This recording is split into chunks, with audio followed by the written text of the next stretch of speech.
স্বাগত জানাই। আলোর পথে ভালোদের সাথে তালিকা দিন দিন শূন্যের কোঠায় পৌঁছে যাচ্ছেন। যে কোনো অপরাধমূলক কর্মকাণ্ড কিংবা দুর্নীতি কিছু সংখ্যক মানুষের কাছে নির্ভয়ের একটি কাজ। তবে পাপ ছাড়ে না বাপকে, এর প্রমাণ আমরা দেখতে পেলাম আলোচিত ছাগলকাণ্ডে দেশ এবং দেশের বাইরে আলোচনায় থাকা রাজস্ব বোর্ডের একজন কর্মকর্তা মতিউর রহমান। তার কর্মজীবনে তিনি যে পরিমাণ অর্থ সম্পদের মালিক হয়েছেন তা নজিরবিহীন। তিনি যে পরিমাণ সম্পদ অর্জন করেছেন তার কর্মজীবনে তা কখনো পসিবল না, তার বেতনের দ্বারা তা পসিবল না। তবে ম্যাক্সিমামই দেখলাম যারা এই অর্থবিত্তের মালিক হন এদের দুটি স্ত্রী থাকেন বা এর বেশিও থাকেন, আশেপাশে এমন অনেকেই থাকেন। এই মতিউর রহমান তার দুই স্ত্রীকেই অর্থ সম্পদ দিয়ে সন্তুষ্ট রাখতেন। প্রথম সংসার একটু বেশি দিতেন, দ্বিতীয় সংসার একটু কম। সবচেয়ে বড় কথা হলো তিনি এই ছাগলকাণ্ডে আলোচনায় আসার পর নিজের সন্তানকেও অস্বীকার করেছিলেন। গণমাধ্যমে তিনি জানিয়েছিলেন ইফাত নামে তার কোনো সন্তান নেই। পরবর্তীতে গণমাধ্যম কর্মীরা আবার সেটা অনুসন্ধানের মাধ্যমে তার এই মিথ্যাকে সত্যতে প্রমাণিত করলেন। একজন রাজস্ব কর্মকর্তা মতিউর রহমান যে পরিমাণ অর্থ সম্পদ দেখিয়েছেন বা আমরা জেনেছি, এখনো আরো কত না আছে তা আমরা বলতে পারি না। তার এই সম্পদ তিনি কিভাবে কামিয়েছেন, দুর্নীতির কোন পর্যায়ে তিনি থাকেন। তিনি একজন ব্যাংকেরও নাকি পরিচালক কমিটি ছিলেন। আজকের এই যে অবস্থান তার, এতদিন যাবৎ তিনি অর্থ কামিয়েছেন, অর্থ জুগিয়েছেন, অর্থ বানিয়েছেন। মুহূর্তের মধ্যে একটি ছাগল কাণ্ডে, মানে মানুষ তো ধরতে পারেননি তাকে, বা আইন শৃঙ্খলা বাহিনী কিংবা দেশের যত বড় বড় দুর্নীতি থেকে শুরু যারা দুর্নীতি কমিশন থেকে শুরু যত যারাই আছেন তারা তাকে এখন পর্যন্ত এটা প্রকাশ করতে পারেননি। কিন্তু একটি ছাগল কাণ্ডে তিনি প্রমাণিত যে তার এত সম্পদ রয়েছেন, অবৈধ সম্পদ। আসলে ছাগল তো কোনো বিষয় না, আল্লাহ তাআলার একটি বিচারের আওতায় সবারই পড়া লাগে। যারা অপরাধ করেন, পাপ করেন কিংবা অবৈধ পথ অবলম্বন করেন তারই নজির আমরা দেখলাম। আল্লাহ তাআলার বিচারের আওতায় তাকে পড়া লাগছে। তিনি ইতিমধ্যে দেশ ছেড়েছেন বলে গুঞ্জন উঠেছেন। এর আগে তার যে আলোচিত ছেলে ইফাত, দ্বিতীয় সংসারের ছেলে, সে তার মাকে নিয়ে পাড়ি জমিয়েছেন বিদেশের বাড়িতে। বলা হচ্ছে গণমাধ্যমে তিনি এই মতিউর রহমান আখাউড়া হয়ে তিনিও পাড়ি জমিয়েছেন ভারতে, তিনি পলায়ন করেছেন। আজকের এই আলোচনা সমালোচনা হচ্ছে তাকে নিয়ে। এটা হয়তো আগে হলে আরো একটু দুর্নীতি কমতে পারতো তার, কিন্তু সেটা হয়নি। ভাগ্যে ছিল হয়তো বা এখন।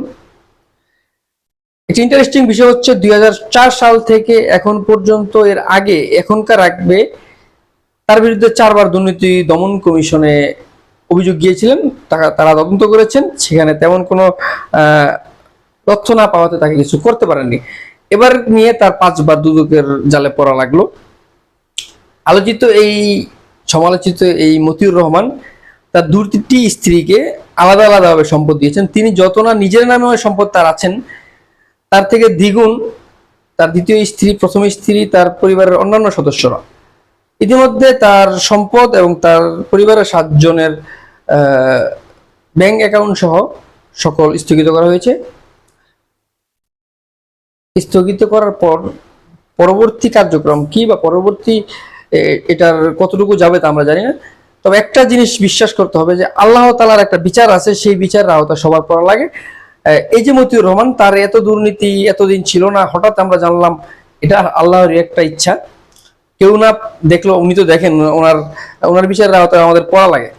আজকের এই আলোচিত ব্যক্তি, আমরা ম্যাক্সিমাম ক্ষেত্রে দেখি যে ম্যাক্সিমাম যারা আলোচিত সমালোচিত হন বা আমরা জানতে পারি, তখন একটা জিনিস বের হয় যে তার একাধিক স্ত্রী থাকে, কিংবা বিভিন্ন গার্লফ্রেন্ড সহ মানে বিভিন্ন অবৈধ সম্পর্ক থাকে। এই মতিউর রহমানের প্রথম স্ত্রীর দাবি তিনি তার সেকেন্ড ওয়াইফের খবর জানতেন না, তিনি পরিবারের কাউকে জানাননি এই দ্বিতীয় স্ত্রীর সম্পর্কে বা দ্বিতীয় সন্তানের সম্পর্কে। সবচেয়ে মজার বিষয় হচ্ছে একটি ছাগল কাণ্ডে আলোচনা আসার পর তিনি তার এই যে মতিউর রহমান তার ছেলে ইফাত, দ্বিতীয় ঘরের ছেলে, যে তাকে অস্বীকার করেছেন। এটিও একটি নজিরবিহীন তার সন্তানই না, তিনি বলেছিলেন গণমাধ্যমে তিনি তার সন্তানই না। পরবর্তীতে গণমাধ্যম কর্মীরা অনুসন্ধানের মাধ্যমে সেটি প্রমাণ করলেন যে সত্যই মতিউর রহমান মিথ্যা বলেছিলেন। আমরা আসলে অর্থের লোভে বা মানুষের কিছু চাহিদা থাকে, চাহিদাটা যখন উচ্চ পর্যায়ে চলে যায় তখন আসলে পাপের বোঝাটাও বাড়েন। তবে পাপ ছাড়ে না পাপকে, এটা প্রমাণিত, আবারও প্রমাণ পেলাম এই যে মতিউর রহমানের দ্বারাও আমরা অনেকটা প্রমাণ পেলাম। ইতিমধ্যে অনেকেই দুর্নীতির দ্বারা অনেক অর্থ সম্পদ গড়েছেন, তারা ধরাও খাচ্ছেন, এই মতিউরও তার একজন। কিন্তু এই যে মতিউর রাজস্ব কর্মকর্তার একজন, তিনি তার এত অর্থ সম্পদ কোথা থেকে এলো এটাও একটু অনুসন্ধান করা উচিত। কারা একে সহায়তা করলেন বা কাদের দ্বারা আজ এই পর্যায়ে চলে গেলেন। পরিশেষে বলতে চাই, আমরা যারা অর্থ সম্পদ নিয়ে ভাবি বা আমাদের অর্থ সম্পদ প্রয়োজন, হ্যাঁ সবারই জীবনে অর্থ সম্পদের দরকার আছে, কিন্তু এই যে মতিউর রহমান টাইপে আমাদের সম্পদের প্রয়োজন হবে বলে মনে হয় না।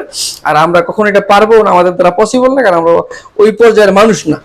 দুর্নীতির সর্বোচ্চ পর্যায়ে আছেন এই মতিউর রহমান। তার স্ত্রীর সন্তানদের খুশি করতে তিনি কয়েকশো কোটি টাকার সম্পদ গড়ে দিয়েছেন। তার ছেলে যে ইফাত, যিনি যার মাধ্যমে আজকে আলোচনায় বা তিনি ধরা খেলেন, এই ইফাতের পেছনেই ওনার কোটি কোটি টাকা ইনভেস্ট ছিল, বা ওনার ছেলের সব ছিল গাড়ি বাড়ি পশু পাখি নিয়ে তিনি ছেলে কোটি কোটি টাকা নষ্ট করতেন। 10 দিন চোরের গৃহস্থের একদিন একটা কথা আছে, এটা প্রমাণ পেলাম আমরা।